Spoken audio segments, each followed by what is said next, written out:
అదే RTV app వార్తల్ని క్షణాల్లో చదివే అవకాశం ఉంటుంది. ఒక న్యూస్ పేపర్, ఒక టెలివిజన్ ఛానల్ మీ చేతుల్లో ఎప్పుడూ ఉంటాయి. పెండింగ్లో ఉన్న ఫీజు రియంబర్స్మెంట్, స్కాలర్షిప్లను వెంటనే విడుదల చేయాలని కూడా డిమాండ్ చేస్తూ ఏబీవీపీ ఆధ్వర్యంలో కూడా పెద్ద ఎత్తున విద్యార్థులు కూడా నల్గొండ కూడా పెద్ద ఎత్తున నిరసన తెలుపుతున్న పరిస్థితి కనపడుతుంది. మనం విజువల్లో కూడా చూస్తున్నాం. కనీసం 400-500 మంది విద్యార్థులు కూడా ఈ రోజు రోడ్డు మీదకి వచ్చి కూడా ఆ నిరసన తెలుపుతున్న పరిస్థితి ఉంది. ఏదైతే పెండింగ్లో ఉన్న 7,000 కోట్ల ఫీజు రియంబర్స్మెంట్ను, స్కాలర్షిప్లను వెంటనే విడుదల చేయాలి. అదేవిధంగా ఏదైతే హాస్టల్లో ఉన్న మౌలిక వసతులను కూడా కల్పించాలి, హాస్టల్లో కూడా పక్కా భవనాలు నిర్మించాలని కూడా పలు డిమాండ్లతో కూడా పెద్ద ఎత్తున కూడా ఏబీవీపీ నాయకులు కూడా మొత్తం నల్గొండ క్లాక్ టవర్ సెంటర్లో చేరుకొని కూడా ధర్నా నిర్వహిస్తున్న పరిస్థితి కనపడుతుంది. మనం వారితో ఒకసారి మాట్లాడించే ప్రయత్నం చేద్దాం. ఏంటి ఈ ధర్నా కార్యక్రమం ఉద్దేశం ఏంటి?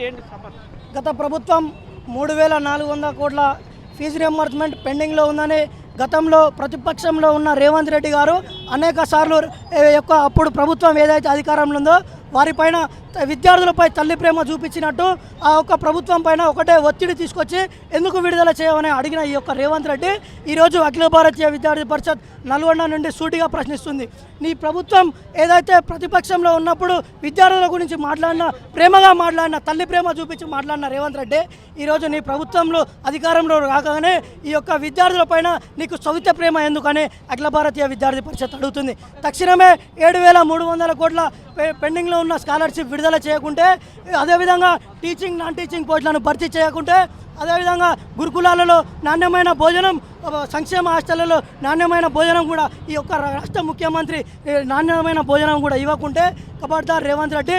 గత ప్రభుత్వానికి విద్యార్థి పరిషత్ ఏ విధంగా అయితే విద్యార్థులను, నిరుద్యోగులను కలుపుకొని కథన పేరుతోటి ఏ విధంగా అయితే ఉద్యమం చేసి గద్దె దింపిందో, నిన్ను కూడా నెక్స్ట్ రాబోయే రోజుల్లో గద్దె దింపే వరకు కూడా అఖిల భారతీయ విద్యార్థి పరిషత్ మా డిమాండ్స్లకు నువ్వు ఎమ్మడే తక్షణమే పరిష్కరించకుంటే నిన్ను గద్దె దింపడానికి కూడా విద్యార్థి పరిషత్ మాట్లాడడం ప్రయత్నిద్దాం. ఆ సంపత్ ఏంటి ముఖ్యంగా కూడా హాస్టల్లో ఉన్నటువంటి సమస్యలు ఏంటి? హాస్టల్లో ముఖ్యంగా ఎలాంటి సమస్యలు ఉన్నాయి? హాస్టల్ కూడా ప్రారంభమై కూడా కొన్ని నెలలు గడుస్తున్న పరిస్థితుల్లో హాస్టల్లో ఎలాంటి సమస్యలు ఉన్నాయి సంపత్?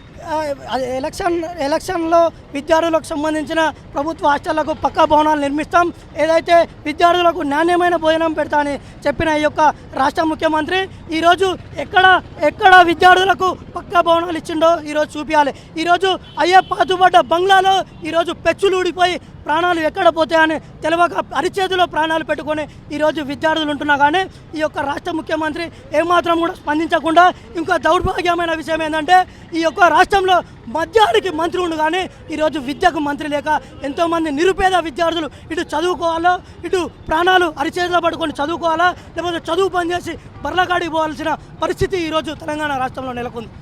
చెప్పండి, ఏంటి ముఖ్యంగా సమస్యలు ఏంటి? ఏమున్నాయి మీ సమస్యలు ఏంటి?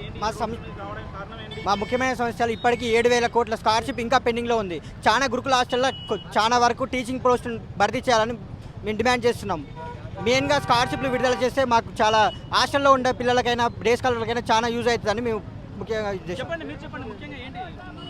ముఖ్యంగా రాష్ట్ర వ్యాప్తంగా అనేకమైనటువంటి విద్యారంగ సమస్యలు మనకు నెలకొన్నాయి.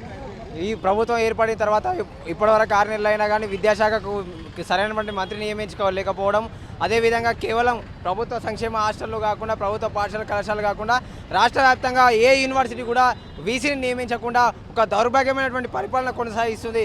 విద్యారంగం పైన, విద్యార్థులపైన చిన్న చూపుతోటి ఈ యొక్క రేవంత్ రెడ్డి పరిపాలన కొనసాగుతుంది. ఈ నల్గొండ గడ్డ మీద నుంచి మహాత్మా గాంధీ యూనివర్సిటీ కూడా వీసీ లేకుండా అనేకమైనటువంటి సమస్యలతో కొట్టుమిట్టాడుతుంది. వెంటనే ఈ యొక్క సమస్యలను దృష్టిలో పెట్టుకొని విద్యాశాఖ మంత్రి నియమించి, యూనివర్సిటీలకు వీసీలను నియమించి యూనివర్సిటీలో ఉన్నటువంటి సమస్యలు పరిష్కరించకూడదు. రాబోయే రోజుల్లో గత ప్రభుత్వం ఏదైతే కథన పేరుతో రాష్ట్ర వ్యాప్తంగా విద్యార్థులందరం కూడా ఏకం చేసి కేసీఆర్ని గద్దె దింపినామో, రాబోయే రోజుల్లో కూడా ఈ యొక్క నిరంకుశ రేవంత్ రెడ్డి పరిపాలన కూడా అనగదొరికే విధంగా ఏబీవీపీ కార్యాచరణ చేపడుతుందని చెప్పేసి నల్గొండ నుంచి మేము హెచ్చరిస్తున్నాం. భారత్ మాతాకి జై. రైట్, మొత్తంగా ఒకటి ఏబీవీపీ నాయకులు చెప్తున్న పరిస్థితి ఉంది. ఏదైతే ఆ ఫీజు రియంబర్స్మెంట్ ఉన్నదో స్కాలర్షిప్ను వెంటనే విడుదల చేయాలి, అదేవిధంగా హాస్టల్లో ఉన్న మౌలిక వసతులు కూడా అన్ని కల్పించాలని కూడా డిమాండ్ చేస్తూ కూడా మేము నిరసన కార్యక్రమం నిర్వహిస్తున్నాం. ఒకవేళ రాష్ట్ర ప్రభుత్వం స్పందించి వీటన్నింటినీ కూడా చేయాలి, ఒకవేళ చేయకపోతే మాత్రం మా కార్యాచరణ పెద్ద ఎత్తున ఉంటే ఉద్యమాలు పెద్ద ఎత్తున చేస్తామని కూడా ఏబీవీపీ నాయకులు చెప్తున్న పరిస్థితి కనపడుతుంది. వీడియో జర్నలిస్ట్ కృష్ణతో అచ్యుత్, ఆర్టీవీ నల్గొండ. మరిన్ని వీడియోస్ కోసం ఛానల్ ని సబ్స్క్రైబ్ చేయండి, లేటెస్ట్ అప్డేట్స్ కోసం వాట్సాప్ ఛానల్ ని ఫాలో చేయండి, అండ్ లింక్ డిస్క్రిప్షన్ లో ఉంది.